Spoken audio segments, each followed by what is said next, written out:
नमस्कार मित्रों। भारत की नई संसद का उद्घाटन माननीय प्रधानमंत्री जी 28 मई को करने वाले हैं। तिथि की घोषणा हो गई है। आपने नई संसद के बारे में, न्यू पार्लियामेंट के बारे में हमारे 2 वीडियोज़ मैं समझता हूँ देखे होंगे, नहीं देखे हो ज़रूर देखिए। एक में मैंने बहुत सारी आशंकाएँ प्रकट की थी कि किस तरह से यह जो संसद का जो नया निर्माण होने जा रहा है तिकोने भूखंड पर, ये बहुत सारी विचार विभिन्नताएँ लाएगा, समस्याएँ लाएगा और एक दूसरे से गतिरोध की स्थिति उत्पन्न करेगा। जो पार्लियामेंट बिल्डिंग नई बन रही है, यह पहली बार इसकी चर्चा ऐसी नहीं हो रही है। कई 10-15 साल पहले भी बहुत विकट रूप से चर्चा हुई है। मुझे वर्ष तो स्मरण नहीं है, लेकिन मेरे पास यह बात आई थी। तो जो नई बिल्डिंग बनने वाली थी, वो त्रिकोणाकार भूखंड पे बनने वाली थी। मैंने स्पष्ट रूप से मना किया। जो संबंधित मंत्री महोदय थे, उनसे भी मेरी मीटिंग हुई थी। मैंने कहा कि त्रिकोणाकार भूखंड पर न बनाएँ तो अच्छा है। दूसरे में मैंने बताया था किस तरह से भारत को यह जो भारत का संसद का आकार बन रहा है और यह भूखंड है, वह मिलिट्री सुपर पावर की तरफ ले जाने में एक भूमिका अदा करेगा। दोनों आपने देखा होगा, दोनों अलग-अलग आयामों से मैंने भारत की नई संसद को आकार को विश्लेषित किया था। इनके लिंक हमारे डिस्क्रिप्शन सेक्शन में दिए हुए हैं। अगर आपने नहीं देखा है तो आपको देखना चाहिए कि एक वास्तु का एक्सपर्ट जो है, किस तरह से एक देश के लिए महत्वपूर्ण एक भवन का किस तरह से विश्लेषण कर रहा है। आज जब ये तिथि का निर्धारण हो गया है, तो 2 चीज़ों पर मैं ये बताना चाहूँगा। पहला न्यूमरोलॉजी के आधार पर, अंकशास्त्र के आधार पे, दूसरा वास्तु के कारण। 2 मेरी आशंकाएँ हैं, उस आशंकाओं को प्रकट करने के लिए एक यूट्यूब अच्छा माध्यम है, मैं उसको आशंकाओं प्रकट कर रहा हूँ। पहली बात इसको तारीख को लेकर के है। जो 28 मई का निर्धारण किया गया है, मुझे नहीं मालूम है किसने यह सलाह दी है, क्यों किया गया है, क्यों कर रहे हैं? लेकिन अगर अंकशास्त्र से देखें तो 28 तारीख बहुत अच्छी तारीख नहीं है। 28 तारीख जो है यह एक बहुत महत्वाकांक्षी तारीख है। महत्वाकांक्षी होना चाहिए, हर व्यक्ति को होना चाहिए, लेकिन इसके पीछे जो जो क्योंकि 28 का जो जोड़ जो है अगर योग करेंगे तो 1 आता है, 10 आता है, 2 और 8 को जोड़ेंगे 10 आता है, तो यह बहुत ही महत्वाकांक्षी नंबर बन जाता है और ऐसे लोग हमेशा जीवन में जिस भी स्थिति से पैदा हुए रहते हैं, उससे बहुत आगे बढ़ जाते हैं और आगे बढ़ते रहने के लिए इच्छुक रहते हैं, संघर्ष करते हैं। लेकिन इसके पीछे जो संघर्षों की कहानी है, वह व्यक्ति किस किस तरह से संघर्ष करके आगे बढ़ता है, वह उसको लिए बताने के लिए उस पीड़ा को वही जो 28 को तारीख को पैदा हुआ, वही बता सकता है। चाहे एन टी रामाराव पैदा हुए, अब्दुल रहमान अंतुले पैदा हुए हों, विनायक दामोदर सावरकर पैदा हुए हैं, यह मैं इनके जन्मदिन बता रहा हूँ जो 28 मई को पैदा हुए हैं। 28 तारीख वालों की कहानी बताऊँगा तो हज़ारों लोग का नाम लूँगा और आपको समझ में भी आ जाएगा। अगर आप लोगों में से कोई 28 को पैदा हुआ होगा, वो जानता होगा कि मैं क्या कहना चाहता हूँ। क्योंकि 28 जो अंक बनता है, 2 और 8 मिलकर बनता है। 2 जो है चंद्रमा का अंक है और 8 जो है शनि का अंक है। यह शनि और चंद्रमा दोनों मिल कर के एक बहुत ही विरोधाभासी भावनाओं में जो जब शनि का नियंत्रण आता है, अंकुश आता है, तो ये बहुत ही शनि भावना शून्य ग्रह है और चंद्रमा भावनाओं का जो है। तो ये दोनों मिल कर के जब आपस में मिलते हैं, तो निश्चित ही यह अच्छी स्थिति नहीं बनती है। बहुत सारे भावनात्मक रूप से उत्तेजनाएँ, उद्वेलन और संघर्ष की स्थिति बनती है और व्यक्ति का व्यक्तिगत जीवन बहुत अच्छा नहीं रह जाता है। तो 28 का जो यह हमने बताया आपको दोनों मिलकर के एक बनते हैं। तो महत्वाकांक्षी होने के बावजूद भी व्यक्ति का जो आंतरिक जीवन होता है, वो संतुलित नहीं रह जाता है।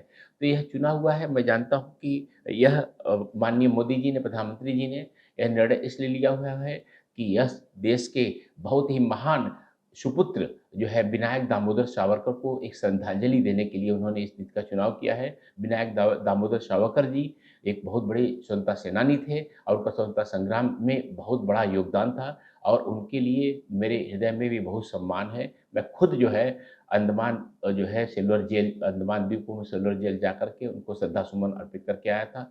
लेकिन जब आप एक भारत के लिए, पूरे देश के लिए एक जो है भाग्य के निर्धारण करने वाली तारीख चुनते हैं, तो आपको और भी चीज़ों का निर्धारण करना चाहिए।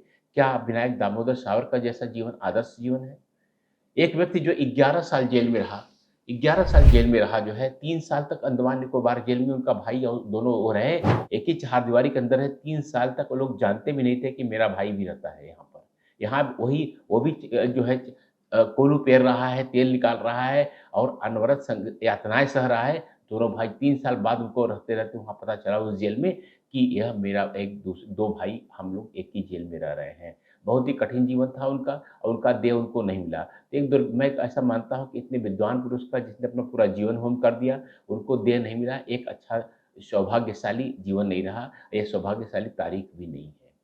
तो यह अंतर्विरोधी की तारीख है, और भावनात्मक उत्तेजनाओं की तारीख है, भावनात्मक उद्वेलन की तारीख है, तो मैं ऐसी तारीख का समर्थन नहीं करता हूँ, लेकिन निर्धारण किया गया है तो उस पर होगा। लेकिन यह जब से ये डेट निकाली गई है तब से आपको मालूम है किस तरह से भारत में पार्लियामेंट को लेकर कितने अंतर्विरोध उत्पन्न हो रहे हैं। कई राजनीतिक दलों ने समारोह में का बायकॉट करने की धमकी दी है और मैं समझता हूँ यह धमकी और यह सब चीज़ें आगे और बढ़ती जाएँगी। यह तो हुई तारीख को लेकर के, मैं इस तारीख को लेके एकदम सहमत नहीं हूँ। उस दिन ग्रह स्थिति भी बहुत अच्छी नहीं है, ऐसी नहीं है कि जो है कि उसको लेकर के जहाँ तक मैं समझ रहा हूँ 12 बजे को दोपहर 12 बजे का जो है चुनाव लिए किया गया है। इसको औपचारिक रूप से पार्लियामेंट को शुरू करने के लिए उस समय चंद्रमा जो लग्न में रहेगा। एक अच्छा लग्न नहीं माना जाता है, कुछ अच्छा कुछ बुरा जो ग्रह चल लेकिन इसका कुछ जो है यह दिनांक ज्योतिषीय दृष्टिकोण से भी बहुत अच्छा नहीं है।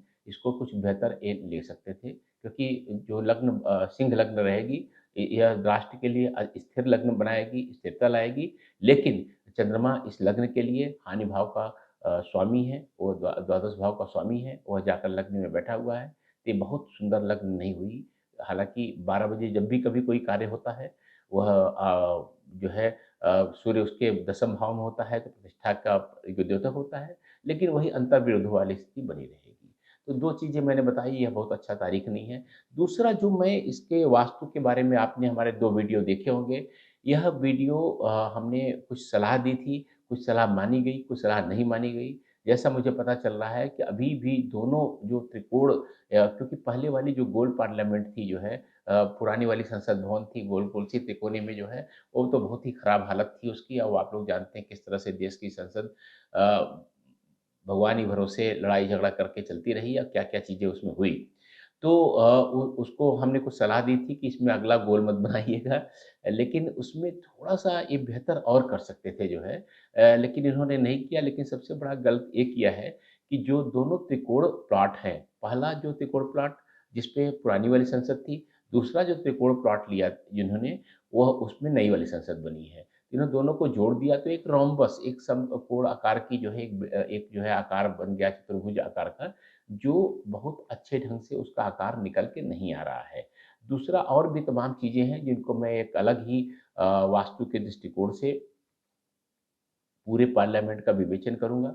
लेकिन जो एक इन्होंने तिकोने आकार का पार्लियामेंट बनाया है, वह अगर थोड़ा-सा ये सुधार कर सकते थे, उसे षटकोणाकार बना दिया। षटकोणाकार एक अच्छा आकार नहीं माना जाता है और सारे ग्रंथों में जो है अगर हम किसी की बात करें मैमत देखिए मैमतम है वास्तु रत्नावली है विश्वकर्मा प्रकाश है, वास्तु मंडनम है, पता नहीं कितने ग्रंथ हैं, सभी ग्रंथों में जो है त्रिकोणाकार प्लॉट के लिए अच्छी बातें नहीं कही गई, जिसको मैं पहले भी थोड़ी बहुत चर्चा कर चुका हूँ। उस श्लोकों की चर्चा करके इस वीडियो को बोझिल नहीं बनाना चाहता हूँ और लेकिन जो इन्होंने आकार ये लिया हुआ है जो है बीजा मंदिर से आप प्रेरणा लेकर के, उसमें थोड़ा जो संशोधन किया, जो भी सज्जन है गुजरात के बनाने वाले, कंस्ट्रक्शन वाले, निर्माण करने वाले, उन्होंने एक अच्छा काम नहीं किया है।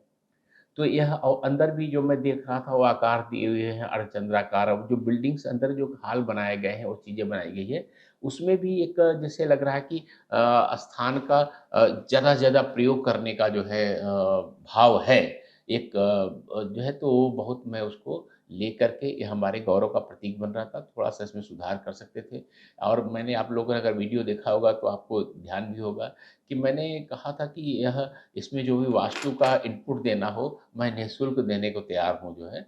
लेकिन संभवतः मुझे उतना योग्य नहीं समझा गया। जबकि पहले इसके बारे में जब पहली बार बात चली थी तब मुझे इन लूप में रखा गया था। लेकिन बाद में जो नई सरकार इसमें जो सरकार है उसने नहीं इस योग्य समझा, कोई बात नहीं।